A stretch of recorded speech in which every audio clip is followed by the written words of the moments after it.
ओम श्री सरस्वत्यै नमः। नमस्कारः। एकोनसप्तत्यधिक-द्विशततमी कक्षा। तो आज हम वर्णों का उच्चारण का अभ्यास करेंगे। हमें स्थान, प्रयत्न और करण, इन तीनों का पता चल चुका है पिछली कक्षाओं में। और पिछली कक्षाओं में हम तुल्यास्य प्रयत्नम सवर्णम इस सूत्र को देख रहे थे। तो हमें ये पता चला कि तुल्यः आस्य प्रयत्नः, आस्य माने तालु आदि स्थान, तो जिसमें तुल्य है, सदृश है तालु आदि स्थान में जो प्रयत्न है, और प्रयत्न को हमने देखा कि वो स्पृष्ट और ईषद स्पृष्ट, विवृत इत्यादि ये हैं। तो ये दोनों अब हम स्थान को भी जान गए हैं, प्रयत्न को भी जान गए हैं, और करण, जिह्वा आदि करण को भी जान गए हैं। तो इन तीनों को अब हम जान गए हैं, तो इनको हम उच्चारण करके देखते हैं। ठीक है। तो अधिकतर ऐसा हो जाता है कि हम लोग केवल परीक्षा के लिए मात्र से पढ़ लेते हैं, लेकिन हम इसका अभ्यास नहीं करते। इसलिए आज ये कार्य किया जा रहा है। अब देखिए, हमने ये कंठ जिसका स्थान है, तो ऐसे वर्ण हमने देखे हैं। वो कौन से हैं? तो हमने देखा है कि वो अ, कु, ह विसर्जनीय नाम। ठीक है। तो ये लाइन है अकुह विसर्जनीय की, और इसमें स्थान हमें पता चल गया, ये कंठ है। तो कंठ स्थान को लिए आपको अपने इस चार्ट में समझना है कि कंठ का मतलब, ये देखिए, ये मूर्धा अपनी जिह्वा को ऊपर टच कीजिए, और उसके पीछे जो कोमल सा स्थान है वो कंठ है। और कैसे जब हम उच्चारण करते हैं, तो यहाँ पर हमें स्थान मिल गया, कंठ क्या है। अब हमें देखना है कि इसका जो करण है, ठीक है, वो है जिह्वा मूलम। तो आपकी जो जिह्वा का मूल स्थान है, वो जो है वो ये जिह्वा है, इसका ये मूल स्थान है, इसको जिह्वा मूलम कहते हैं। तो जिह्वा मूलम जो है वो अब इस कंठ स्थान में स्पर्श करेगा। ठीक है। तो आपको अब उच्चारण करना है, तो आप कहते हैं तो प्रयत्न क्या होगा? संवृत प्रयत्न। ये तीन चीज़ें आपको ध्यान देनी है। क्या मेरा स्थान कंठ है, जिह्वा जहाँ स्पर्श कर रही है और जिह्वा का मूल कर रहा है, और क्या वहाँ पर प्रयत्न संवृत है? संवृत प्रयत्न क्या होता है? तो ये देखिए, ये मानचित्र आपको बताएगा कि संवृत जो है वो ये मुंह है, इसके यहाँ जिह्वा का स्थान इतना ऊंचा हो जाता है, ये जबड़ा जो है हमारा ये ऊपर की तरफ जाता है, और जिह्वा का स्थान यहाँ रहता है। तो इसको अ कहते हैं। तो अ में स्पर्श पूरा नहीं होगा। ठीक है। ये यहाँ पर ही रह जाएगी जिह्वा। आप बोलिए देखिए कि कैसे पीछे कंठ स्थान है, जिह्वा मूल करण है, और संवृत प्रयत्न है। और उसी को जब आप आ बोलेंगे तो आपका मुंह पूरा खुल जाएगा, और उसके खुलने से जिह्वा नीचे चली जाएगी और पूरी तरह नीचे जाके लेट जाएगी। इस प्रकार ये लेटी हुई जो जिह्वा है, ये आ का उच्चारण करेगी। ठीक है। तो इसी प्रकार प्लुत भी उसमें भी विवृत रहेगा। तो अब ये तीनों प्रयत्न आपको पहचानने आने चाहिए। बहुत से बच्चे हमने देखा है, वो ये ह्रस्व अ का उच्चारण कर ही नहीं पाते, वो सभी आ ही बोलते हैं। अ किसी को बोलना आता ही नहीं है। आप इस दोष को दूर कर लीजिए। उसके बाद आता है क ख ग घ ङ। ठीक है। ये कु है, तो अ कु। तो इसके अंदर भी ये क्योंकि कंठ है और जिह्वा मूल ही इसका करण है, लेकिन ये अब इनका प्रयत्न जो है वो विवृत की बजाय स्पृष्ट हो गया।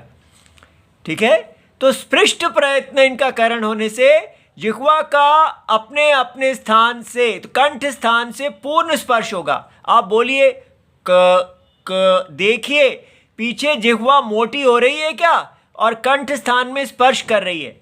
अभी हमने महाप्राण आदि अंतप प्रयत्न नहीं किए हैं, वो हम कर लेंगे तो और अच्छा समझ में आएगा। पर अभी आप इसमें महाप्राण है, पर क ख ग घ ङ, ठीक है, इस प्रकार।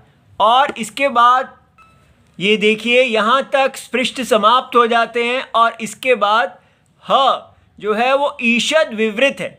ईषद विवृत क्या होता है, नीचे लेटा हुआ जो स्थान है उससे थोड़ा ऊपर, ठीक है।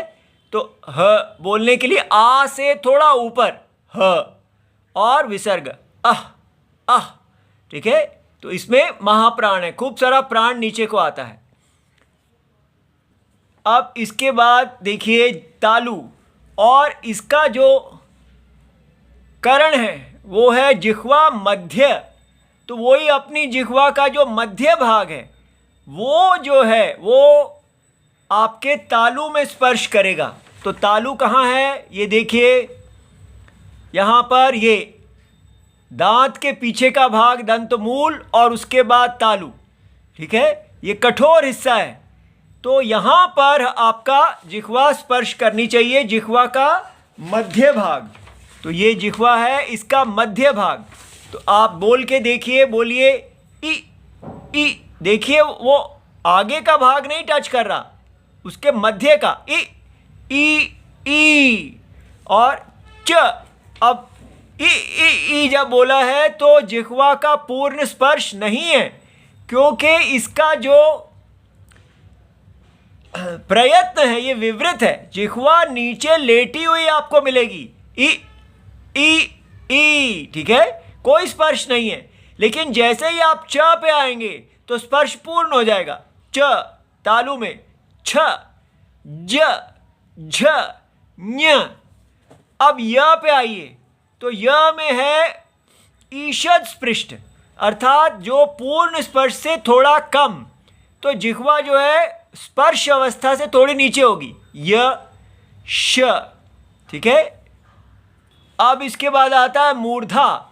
तो ये देखिए, ये हमारा मूर्धा बीच में है, ये वाला हिस्सा, और यहाँ पर इसका जो करण है वो है जिह्वा उपाग्र। जो जिह्वा उल्टी हो जाती है, ठीक है, और उस उल्टा होके स्पर्श करती है। तो आप बोलिए र र, ठीक है, र ट। अब अभी तक कोई पूरा स्पर्श नहीं था, विवृत स्पर्श था, जिह्वा नीचे लेटी हुई है र, लेकिन लेटी नहीं हुई, वो ऐसे घूमी हुई है, ऐसे उल्टा, ठीक है, और स्पर्श नहीं कर रही है। तो ट, अब ये पूरा स्पर्श कर रही है, हंटर की तरह पीछे छू रही है। ठ उल्टा मुड़ी हुई है, आप देख रहे हैं। ड ढ ण र, र में जो है ईषद स्पृष्ट। तो अब यहाँ पर वो स्पर्श जो है थोड़ा रहा, और श पूरा उल्टा घुमा के श, ये श था, ये कंठ में था, और ये जो है ये तालु में है, ठीक है, मूर्धा में है। तो ये श हो गया। इसी के बाद आता है, अब देखिए ये जब आया तो आपने इसको री नहीं बोलना है, ल। ये दंत्य है, दंत्य का मतलब हमेशा दंत मूल लेना है, दांत को नहीं छूती है। तो जिह्वा अग्र, जिह्वा के आगे का भाग जो है वो करण है।